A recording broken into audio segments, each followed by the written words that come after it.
pag-ibig ay para daw laro. Kailangan magaling ka kasi kung hindi, baka ikaw ang mapaglaruan. Pero paano kung ang taong pinaglaruan mo ay bumalik at maghiganti?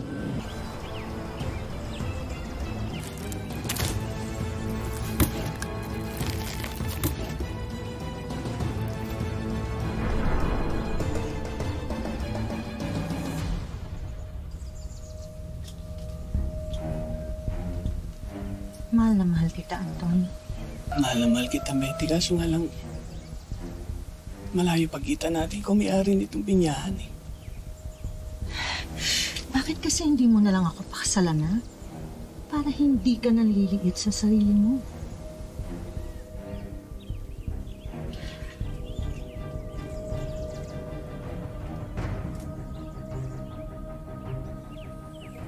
Paano yung anak ko, si Isabel? Alam mo naman na ayoko ng anak eh.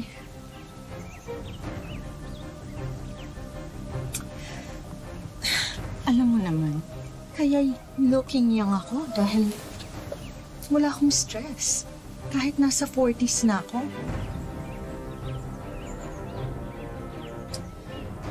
I just want you, Anton. Okay? At saka pwede naman na suportahan ng anak. I'm just not sure kung kaya ko siyang pakisama. Mahal kita, Betty. Kaso parang hindi ko yata kaya yung gusto mo. Siguro mas maganda na lang na dati na lang. Maging trabahador mo na lang.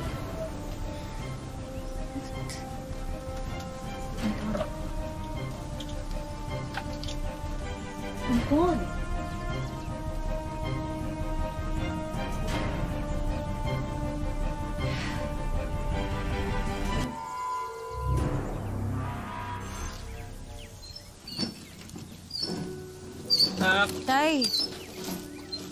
Tay, naisip ko na tama si Ma'am Betty.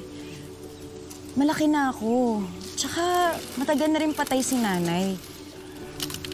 Ba't hindi mo pa siya piliin? Gusto ko rin naman na maging masaya ka, Tay, eh. Mahal ko si Tita Betty mo.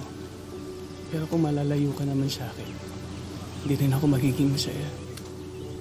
Mas mahalaga ka sa akin, anak.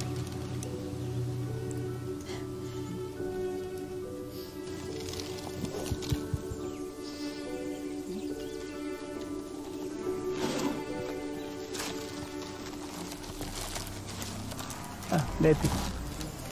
Anton, napag-isip-isip ko na it was too much of me to ask of you na i-give up mo ang lahat para sa akin. Kaya tinatanggap ko ang anak mo. Pumapayag na ako. Mahal na mahal kita, Anton. Gagawin ko ang lahat para sa'yo. At kung kinakailangan na maging madrasta ako sa anak mo, gagawin ko yun. Betty.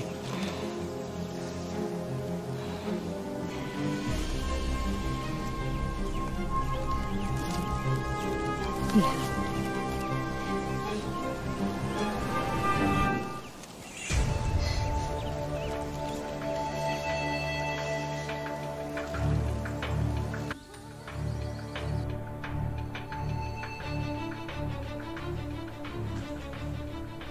Bakit hindi ka kumakain? Ayaw ba na pagkain? Hindi po, Tita Betty. Masarap po. Naninibago lang po talaga ako, eh. Siguro namimiss ko lang yung pritong talong na may toyo tsaka tinapa. Oh, no. We don't serve that kind of food here. Kung ako sa'yo, kalimutan mo na. Okay? Kasi kahit yung mga aso dito, hindi kinakain.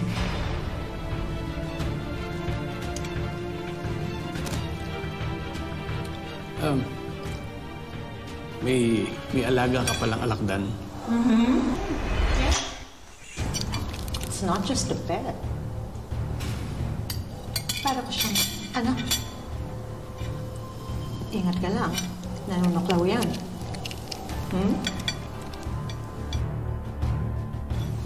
Pero ngayon na we're married, ako na lang ang pwedeng tumuklaw sa'yo.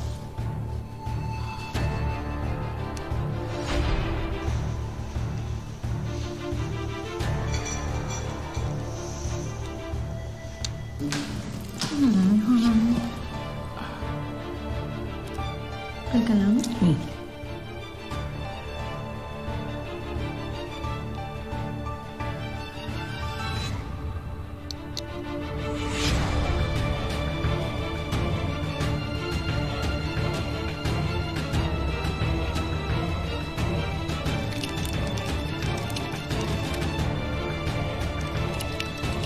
Ang ganda talaga dito, no? Parang palasyo. Alam mo ba, Ma'am, nagchichismisan nga kami dito madalas ng mga kasama mong kasambahay. Kasi maliit lang naman yung pinyahan nito ni Madam Betty. Pero sobrang yaman niya. Siguro heredera na talaga siya ng upang. Gaganda talaga ng mga gamit ni Madam. Lalo na to, laki nito. Walang ganito sa amin. Pairam mo na yan. Tulungan kita maglinis. Magkano ka mo? Aray! Sko! Oh my God, my face! Naku, Mama ko po nakabasag. Pasensya na po. Ikaw ang may kasalanan nito. Pasensya na po. Kung hindi mo sana ginunutong si Honey, di sana hindi ka nakabasag. Alam mo ba kung gaano kamahal yan, ha? Ha? Kulang yung kaluluwa mo, pambayad. Wala ka rin namang perang pambabayad eh, di ba? Aray! Yung mga may hirap, wala kayong alam sa antik! Sorry po. Sorry. Hindi ko sinasadya. Aksidente lang po. Ano ka ba? Pagsabihan mo nga yung anak mo, ang bobo-bobo. Pinatuloy ko na nga dito. Tapos nanira pa? Tang-tanga.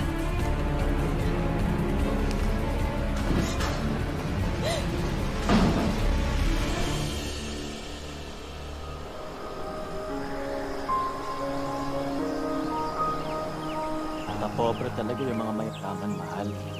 Minsan nga, mas mahalaga pa yung mga material na bagay para sa kanila kaysa sa buhay ng tao. Pero gusto ko lang naman tumulong sa mansyon, mahal eh. Alam mo, buti pa nung dito ako sa pinyahan. Sana hindi na lang ako sumama kay tatay. Sus, sabihin mo, na-miss mo na ako. Mahal naman eh. Pinapatawa mo pa ako. Naiiyak na nga ako eh. Sabi ko na nga ba, nandito kayong dalawa eh. Nang Anton, mabubuwas ng sama ng loob yung anak ninyo dahil hindi pa yata sanay sa buhay mayaman eh. Ay, pasensya. Anak, huwag mo intindihin.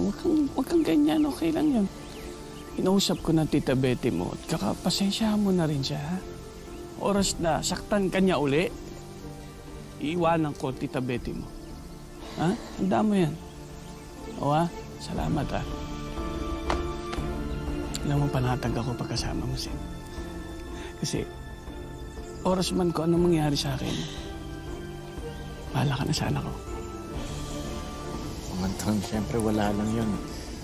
Mahal na mahal ko yan eh.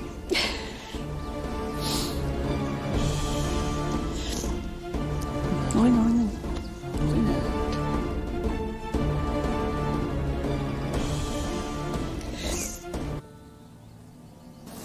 Sana hindi ka na wala agad. Pero alam mo, masaya si tatay kay Tita Betty. Kaya magtitiis na lang ako. Sana balang araw magkasundo rin kami. Sana matanggap niya ako.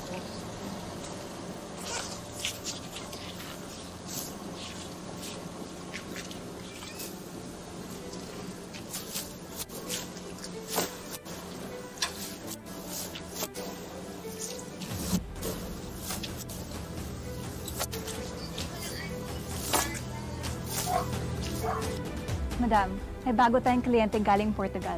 Good afternoon, ma'am. Marami-rami po orders niya. Baka kulangan po tayo ng supply ng pinya. Don't worry.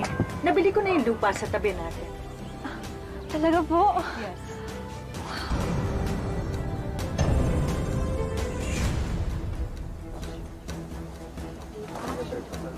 Oh, ito yun. Good.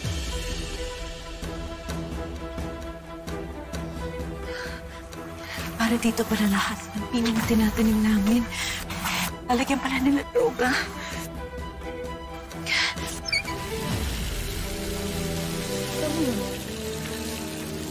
Madam si Isabel!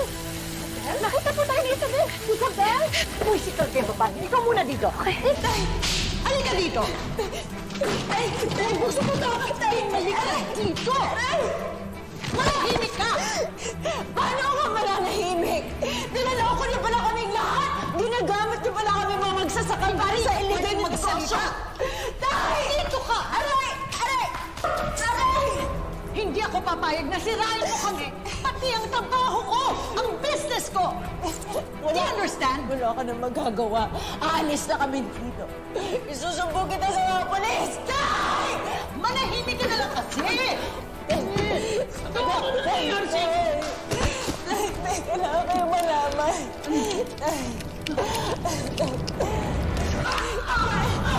Ay, doktor!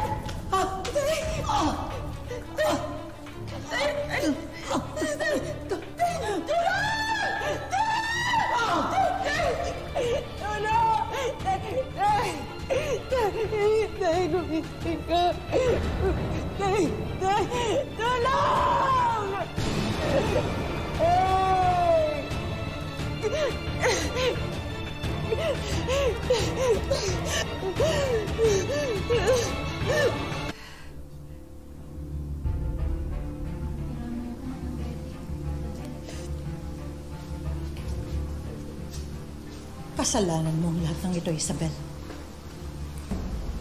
Si Anton lang ang minahal kong lalaki ng ganito. Sinira mo ang lahat. Walang may gusto sa nangyari, Tita Betty. Don't you dare call me Tita ever again. I am not your stepmother anymore. Just get out. Get out.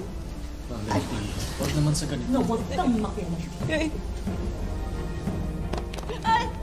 Aray! Aray! Tita Betty! Aray! Huwag na huwag mong sasabihin kahit kanino. Yung alam mo tungkol sa negosyo ko. Tandaan mo, wala na dito ang tatay mo para protektahan mo. Aray!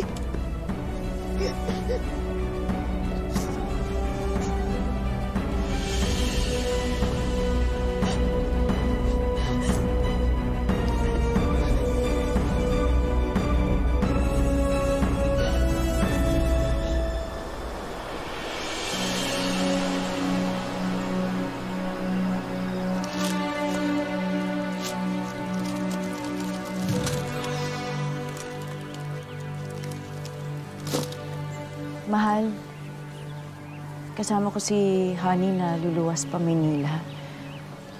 Doon kami maghahanap ng trabaho. Oo, nag-resign na rin ako sa mansyon. Hindi ko matagalan yung ugali ni Madam Betty eh. Sige, mahal. Susunod na lang ako agad sa inyo sa Maynila. Hindi ako agad makakasunod sa inyo eh. Alam mo naman, kailangan ko magtrabaho. Kailangan ko pa magpadala kay nanay sa Cebu. Alam ko naman yun, mahal eh. Naintindihan kita. Di bali, pagdating namin doon, magtatanong-tanong ako. Baka makahanap kami ng trabaho para sa'yo.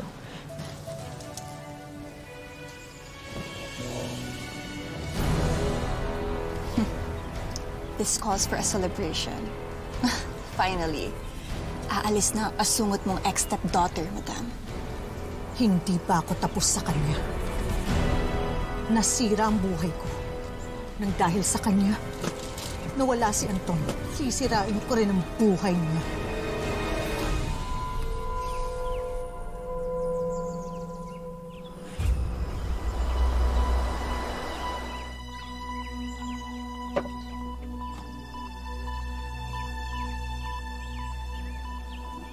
Mata pobre talaga yung mga mayaman, mahal. Hindi ako sanay na malayo tayo sa isa't isa. Hindi ko alam kung kakayanin ko. Bakit?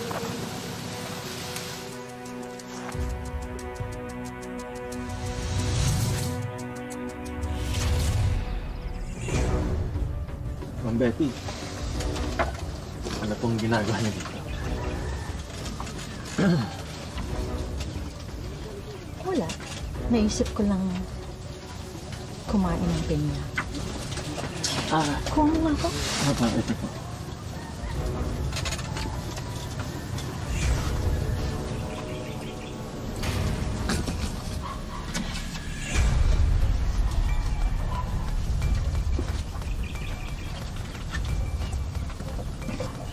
Matamis pa rin naman yung pinya mo, di ba? Opo, medyo matamis niya. Masarap po.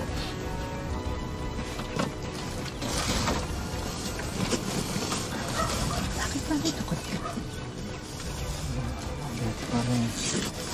Parang malikas ito eh. Mahal ko si Isabel. Wala naman siya dito. Wala rin naman makakita sa atin dito. Mga pinya lang.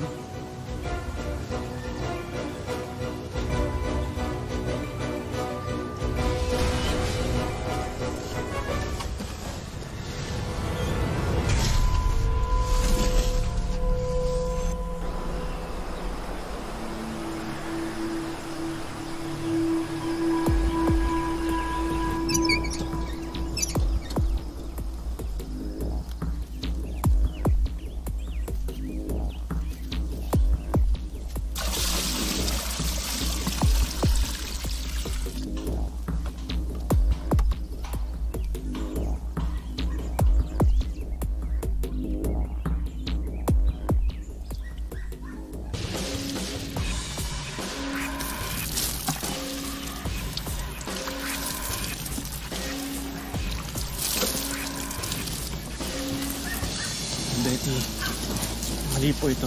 Mali po yung nangyari noong isang gabi. Ayoko na po sundan yun. Bakit? Hindi ka ba nag-enjoy? Hindi ka ba nagagandahan sa akin?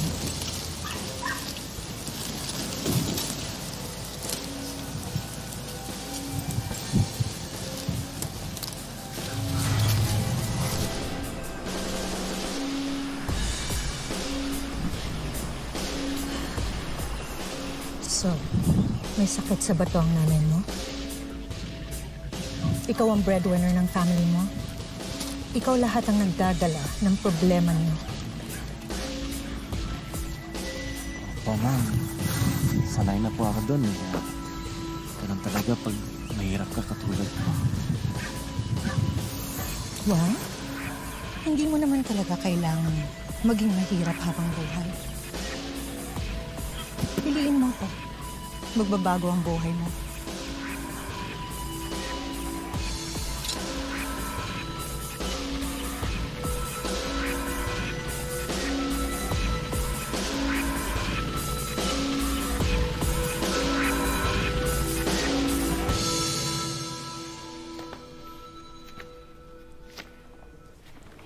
Okay na tong requirements nyo.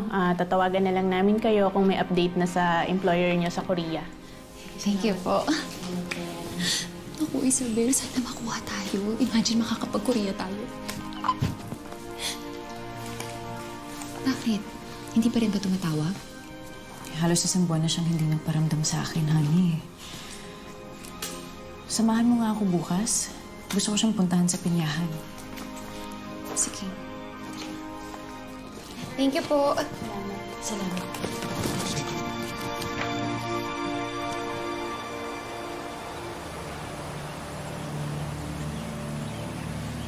Noah? Maayos. Noah, mahal? Marita? Isabel, kamusta ka na? Tagal na namin walang balita sa'yo, ah.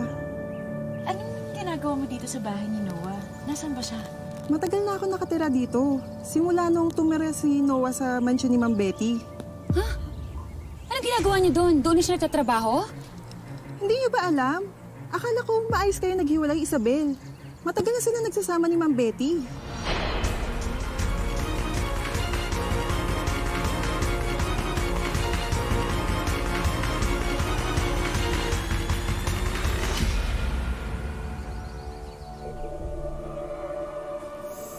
Akala ko hindi na ako magiging masaya ulit.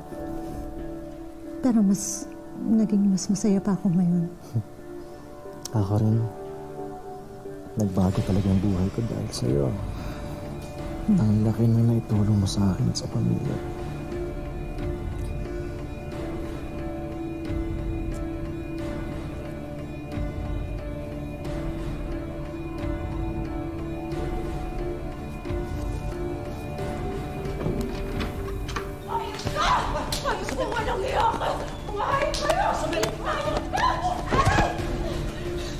Ang mukha mong pumunta dito sa bahay ko? Ikaw ang makapal! Hindi ka lang nagtatanim ng pinya. Isinabuhay mo pa.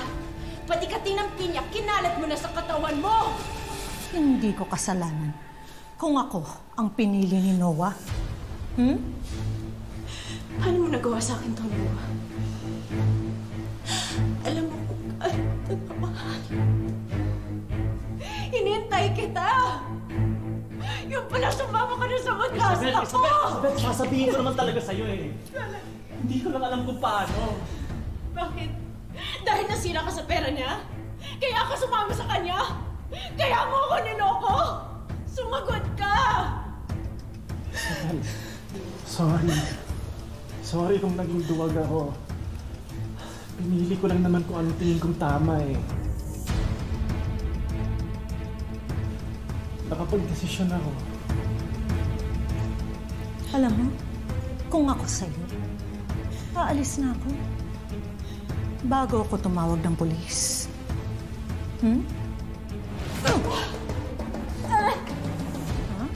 Dahil sa'yo, nawala sa akin si Anton. Ngayon, nasa akin na si Noah. Kaya patas na tayo. Wala ka ng utang sa akin.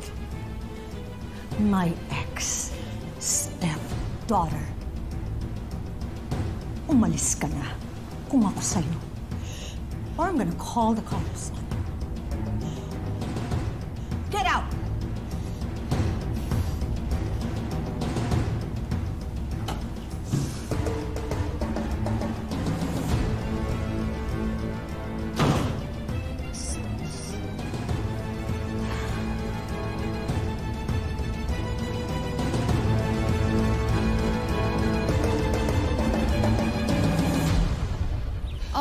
Okay po. Thank you po.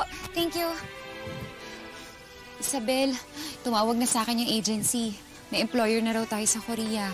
Siguro maganda na rin to para makalimot ka, para makapagsimula ka. Mga demonyo sila! Mga hayop sila, honey!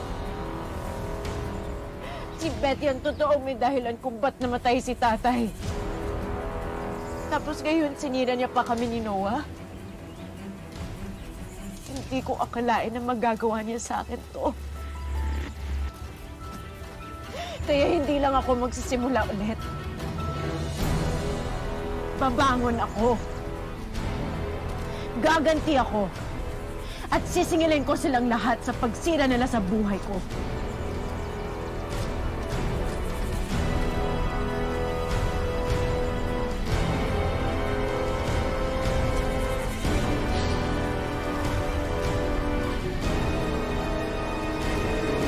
Minsan talaga ang love parang fake news. Madaling paniwalaan pero sa huli ay ipapahamak ka lang.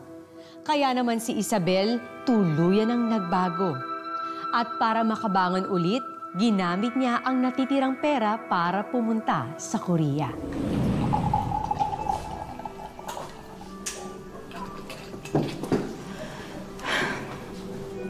Han, I think na useless pa para mag-venture ka sa wine business. Okay naman yung pineapple farm natin, Pero illegal ang negosyo mo. Ayoko naman dumipende tayo doon habang buhay. It's just a waste of time. Para sa'yo, oo. Pero para sa akin, hindi. Oo, magsasaka ako dati, pero hayaan mo naman ako dumiskarte sa sarili ko. Paano kung malugi ka? Kaya nga may kausap akong investor para hindi ako dumipende ng buo sa pera natin. Okay, papunta na siya dito. Unang beses ko siya makikilala kasi lagi yung sekretary niya ang kausap ko. So, Okay. okay. You better get here fast. Yeah. Nabubore na ako. Nauubos na yung wine ko.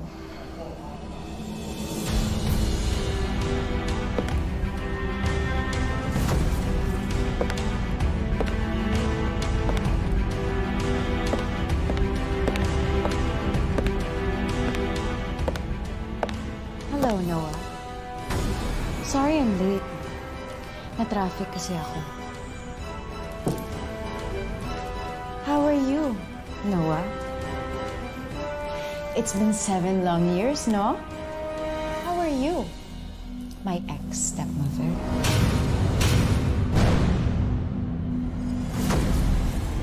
Ang lahat ng kasamaan ay may hangganan at lahat ng mga pagmataas ay bumabagsak.